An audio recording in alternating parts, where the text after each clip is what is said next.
Over the past few years, Egyptians, both rich and poor, have developed a new favorite pastime: revolution. Word has gone out over social media. Tomorrow there will be a huge gathering to once again rid the country of its president. A few overly enthusiastic demonstrators have gathered early to kick things off. It's a brave but dangerous move. With so few protesters, the police could just arrest them and haul them off. In Egyptian revolutions, there is safety in numbers. But the government doesn't seem to be taking it very seriously, and not a single policeman shows up.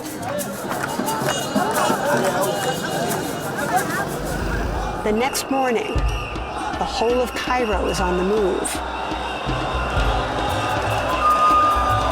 Drunk on their own prior success, they're taking to the streets again. One thing they all have in common: the Egyptian flag. This march is as much about patriotism as it is about protest.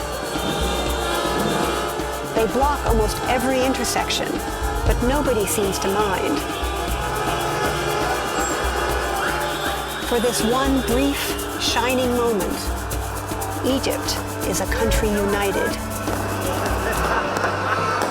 But under the surface, the young men are seething with frustration. 2/3 of Egypt's population is under 30. Each year, Cairo graduates 700,000 students, and only 1 in 3 will find a job. Unemployment is at a record high. And with the majority of Egypt's population surviving on $2 a day, parents can't feed their children, even without the threatened price hike in bread and fuel. They're all heading for Tahrir, Liberation Square, the symbolic heart of Cairo, to once again bring down the government.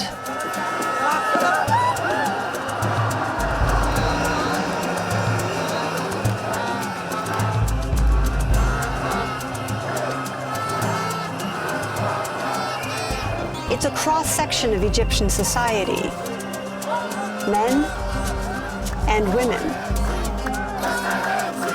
old and young,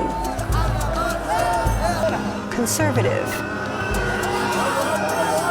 and liberal, Muslim and Christian. The broad and spontaneous nature of the protest makes it almost impossible for the government to redirect. It's also one of the more endearing sides of Egyptian culture. They're extremely sociable and make friends easily. Even foreign journalists like me get an exuberant welcome.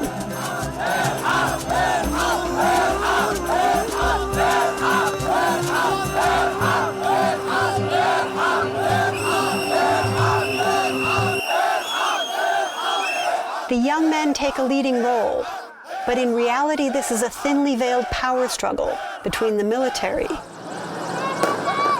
and the Muslim Brotherhood. Though quite honestly, it seems more like a party than a revolution.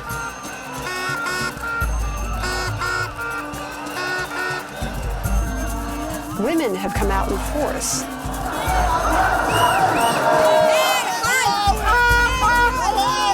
They make up almost 15% of the protesters.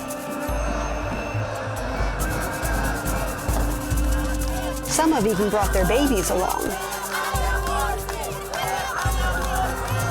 There's face paint for the kids. This could be a sports event. And masks for the grown-ups. Dancing to the tambourine. And an astonishing amount of noise.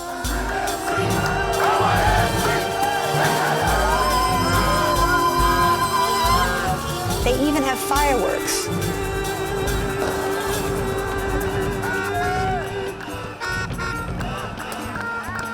And balloons.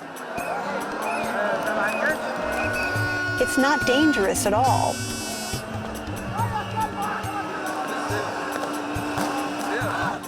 In fact, it's electrifying. A time of incredible hope and expectation. Egypt is the most populous nation in the Arab world, and this revolution is happening online. Broadcast to an international audience. What happens here reverberates around the globe.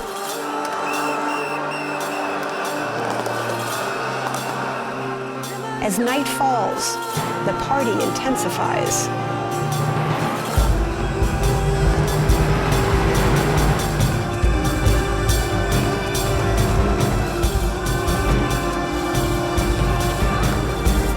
The fireworks sellers are making money hand over fist,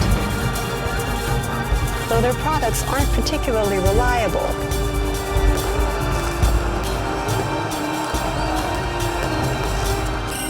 Or impressive.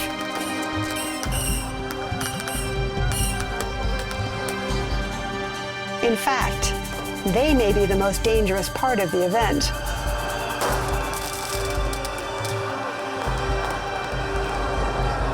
The protesters have set up tents in the middle of Tahrir Square, as well as a place to pray.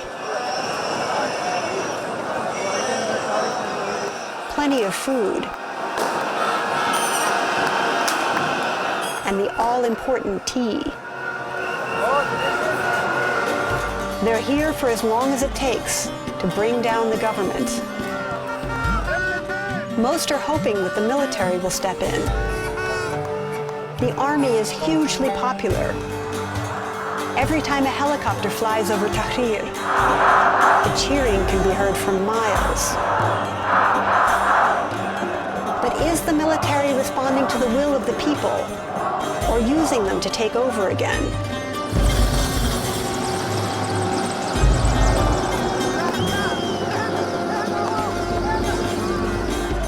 Two days go by.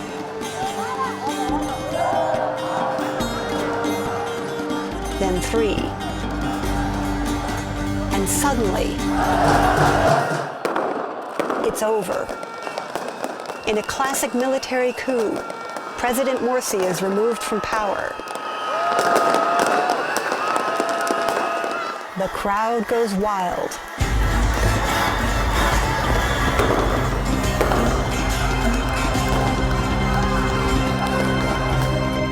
But for the Muslim Brotherhood, it's a disaster.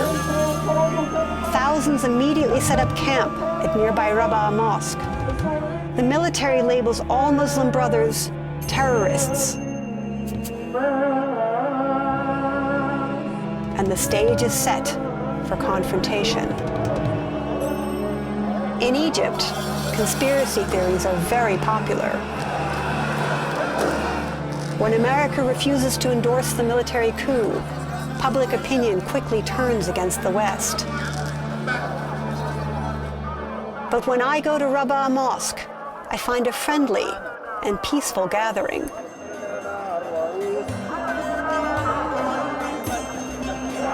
They're even handing out free water to anyone who asks. And dates.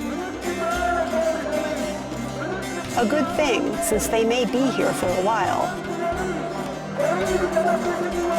Everyone who shows up gets checked for weapons. Even me. Though it's mostly a symbolic gesture. If the military decides to attack, their wooden staves and padded vests won't stand a chance against the army's overwhelming weaponry. The Brotherhood is claiming the moral high ground. If Egypt is a democracy, they say, the military cannot legally remove an elected president. Egyptians are now pitted against each other. One nation, no more. The country is on the brink of civil war. On roads and bridges throughout Cairo, young men gather to fight. Ambulances park nearby and wait for the inevitable. It only takes 5 days for the first shot to be fired.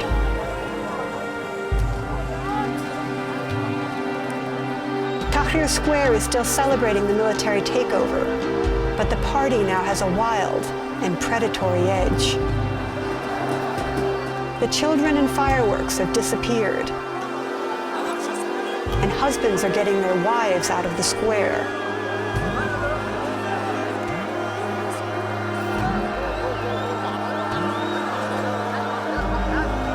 The air is thick with rage and frustration. The men are getting dangerous.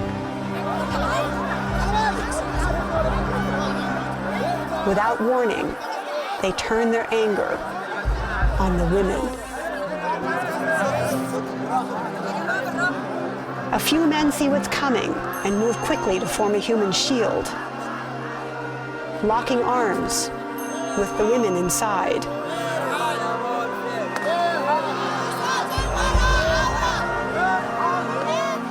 Hundreds make it to safety, though even with the men protecting them, it's touch and go for a while.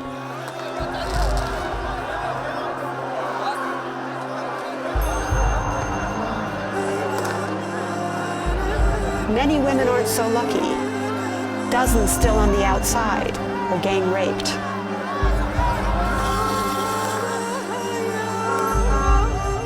The wilding goes on until dawn. I leave the escalating violence in Cairo for the more peaceful countryside. Just over half of Egypt's population lives on a narrow strip running along the banks of the Nile. Out here, land is everything. It's extremely fertile, producing 2 to 3 harvests per year. Despite that fact, most rural villages are dirt poor. They have large families with little formal schooling. These are close-knit communities that have been here for generations.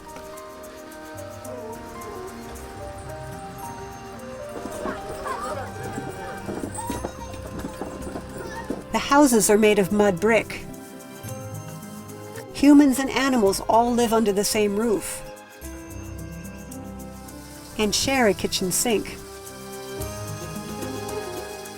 In the summer, when it's hot, everyone sleeps under the stars.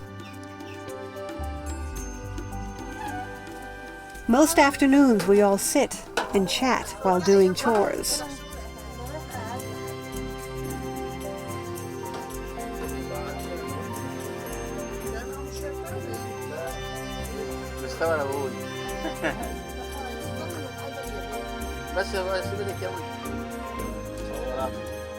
They've just gotten their first refrigerator. Unfortunately, the power goes out every day or two.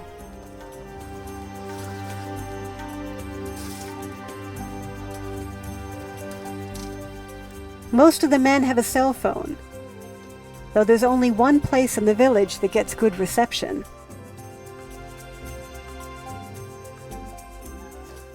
The women do all the household chores. Men wait to be served.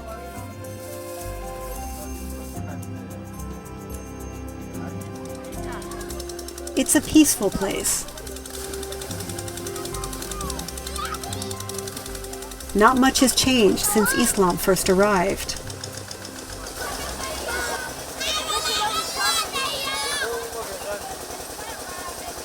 But even here, rage and revolution have infected the population. On a sleepy afternoon in the village square, someone shouted that I was a spy. Within seconds, a mob had formed and attacked.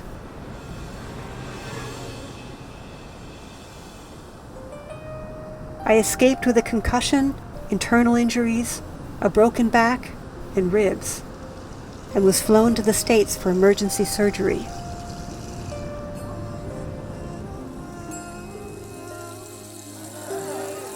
A fundamentally kind and generous people, barely emerging from 6 decades of brutal dictatorship,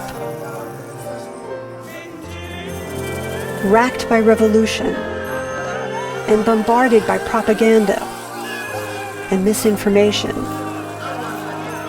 The result? So much fear that just the sight of me could drive them into a frenzy. Somehow, they have demonized us, and we have demonized them. It's only when we see each other for who we really are